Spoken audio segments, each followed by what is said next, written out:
The Semitic language of Ethiopia and the Horn are generally known as Ethio-Semitic. This is mainly distinguish the Semitic language of the region from the Semitic language spoken in other parts of the world, particularly in the Middle East, such as Arabic and Hebrew.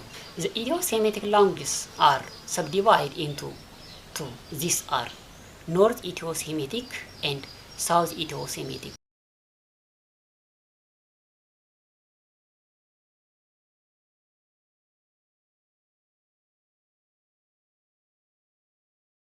The North Ethio-Semitic languages are Tigre, Tigrenya, and Ge'ez. Ge'ez had long ceased to be a spoken language of the northern region, but it still survives as a literary language of the Orthodox Tewahedo Church of Ethiopia. Tigrenya is spoken in Tigray as well as in Eritrea.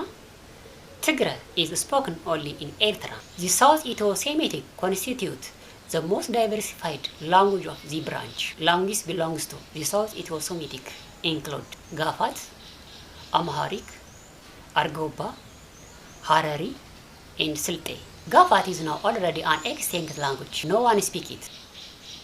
በኢትዮጵያና በአፍሪካ ቀንድ ያለው የሴሚቲክ የቋንቋ ቤተሰብ የኢትዮ ሴሚቲክ በመባል ይታወቃል። ኢትዮ ሴሚቲክ የተባለበት ዋነኛ ምክንያት በሌላው ዓለም ከሚነገሩ የሴሚቲክ ቋንቋ ቤተሰቦች የኢትዮጵያን የሴሚቲክ ቋንቋዎች ለመለየት ነው። በተለይም በመካከለኛው ምስራቅ አካባቢ ከሚነገሩ እንደ አረበኛና ሂብሩ ከመሳሰሉ ቋንቋዎች የኢትዮጵያ የሴሚቲክ ቋንቋዎችን ለመለየት የኢትዮጵያ የሴሚቲክ ቋንቋዎች ኢትዮ ሴሚቲክ ተብለው ይጠራሉ። ኢትዮ ሴሚቲክ ሁለት ቅርንጫፎች አሉት።